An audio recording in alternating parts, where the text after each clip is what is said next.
Hi friends, I am Professor Raju Thenge from Dr. Rajendra Gode College of Pharmacy, Malkapur.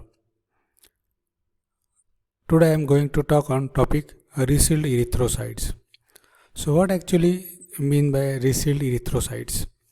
So resealed erythrocytes, it is the novel type of drug delivery system in which the drugs are loaded and that can be used for targeting the particular tissue or the organ.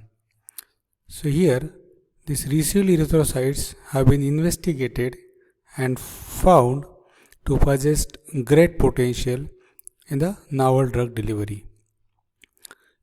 Erythrocytes are loaded with a drug, enzyme, protein, peptides and provide targeted drug delivery system. So such drug loaded carrier erythrocytes are prepared simply by collecting blood sample from the organism of interest, separating erythrocytes from the plasma, entrapping drug in the erythrocytes, and finally resealing the resultant cellular carrier.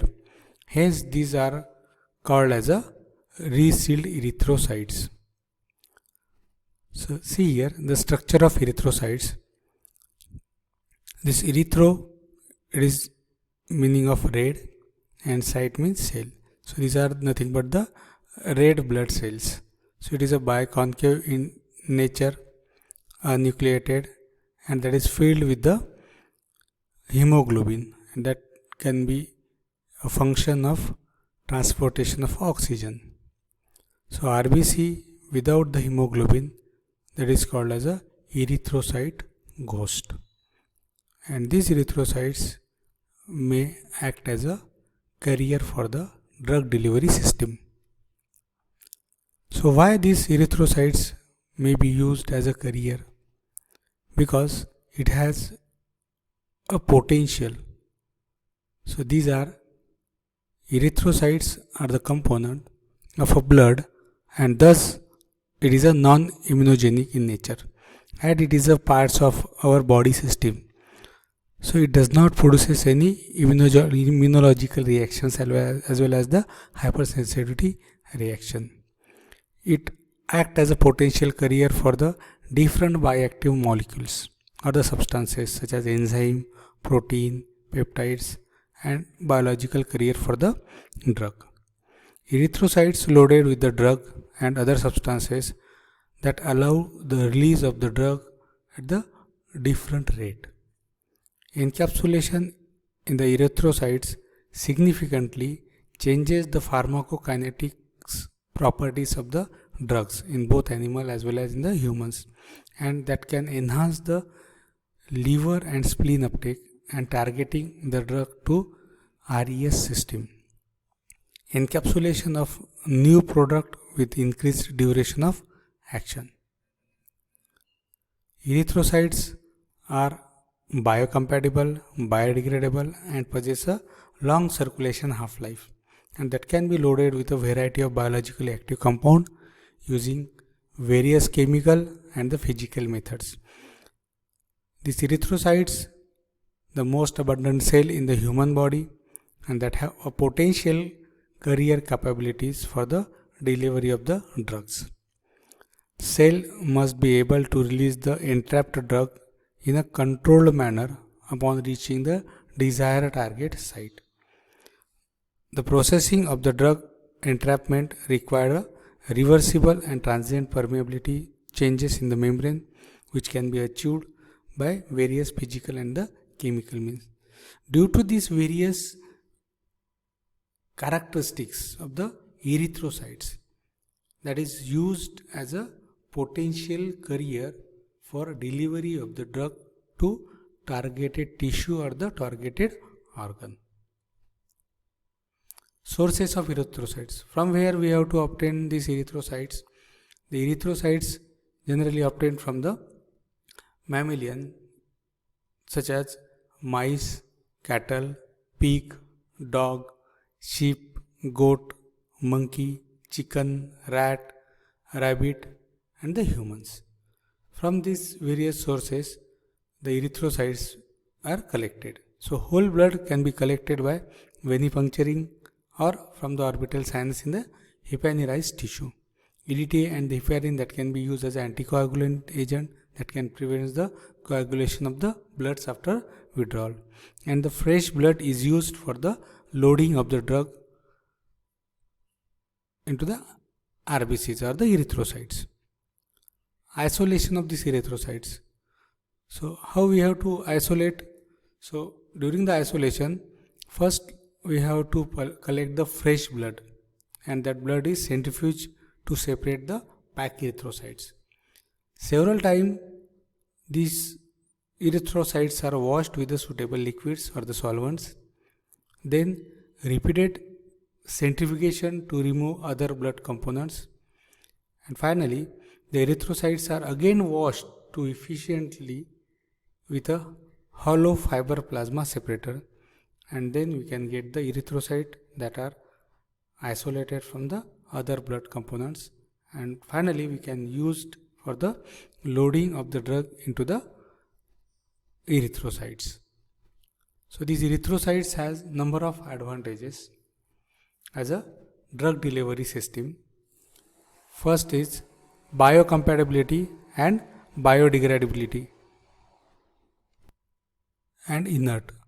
Biocompatibility, as it is a part of a body system, it is compatible with the other components of a blood. It is also a biodegradable one, as it is a part of a blood component, so it may be easily biodegradable. It has longer lifespan. It is a non-immunogenic in nature. So as it is a part of blood, it does not produce any immunogenic reactions as well as hypersensitivity reaction considered to the other type of carrier drug delivery systems such as nanoparticle, liposomes, etc. And possibility of targeted drug delivery to the reticuloendothelial system organ. Large volume of drug can be encapsulated in the small volume of erythrocytes. So large amount of drug can be entrapped into the erythrocytes. So it prolongs the systemic activity of the drug due to the long circulation time, as it is a long circulation time in the blood. So it produces a prolonged systemic activity. Also it reduces the adverse effect that can produces by the other type of drug delivery systems. It is also helpful for the entrapment of peptide, proteins as well as the enzyme for targeting to the particular tissue or organ. The isolation of erythrocyte is very easy.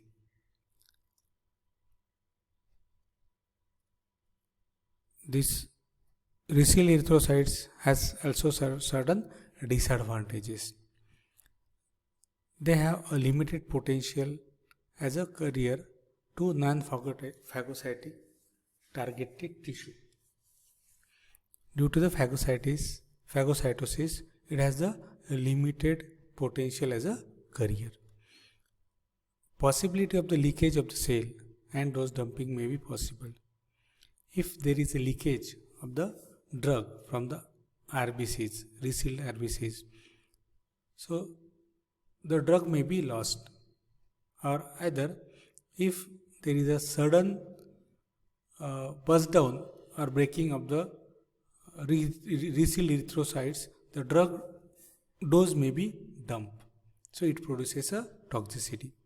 Several molecules that may alter the physiology of the erythrocytes. There are certain examples of the drug that may changes the physiology of the erythrocytes. It may be liable to biological contamination due to the origin of the blood, the equipment and the environment. And it is the component of the blood, there may be the chances of the contamination. So during the isolation or during the loading of drug into the erythrocytes, we have to make aseptic conditions to avoid the contaminations. Safety and technical concerns related to the storage of loaded erythrocytes. So there are certain safety or the technical considerations should be there for the storage of the loading erythrocytes. The effect of tonicity on the RBCs. This is the RBC which may be placed into the isotonic solution. So isotonic solution means the solution which is having the same isoosmotic pressure, and when RBCs are placed into the isotonic solution, it may retain its integrity. It does not change its shape. But when these solutions are changed, suppose the solution is hypotonic in nature, and if these RBCs are placed into the hypotonic solution, what happens? These RBCs withdraw the water and it get swelled, and due to the swelling there may be the chances of bursting of the RBCs. In comparison to the hypertonic solution, if the RBCs are placed into the hypertonic solution, the water from the RBCs may be drawn and it may become a shrink. So it is important to place RBCs or erythrocytes in the isotonic solution, and these two solutions, that is hypotonic solutions or the hypertonic solution, these are the basis for the loading of the drug into the RBCs. Number of methods that is used for the loading of drug into the RBCs, that is depend on the preparation of a hypotonic solutions, and then finally it may be placed into the isotonic solution for the resealing purpose. So this is all about the introduction of erythrocyte, resealed erythrocyte. If you like this video, please subscribe, share and like it on my YouTube channel. Thank you.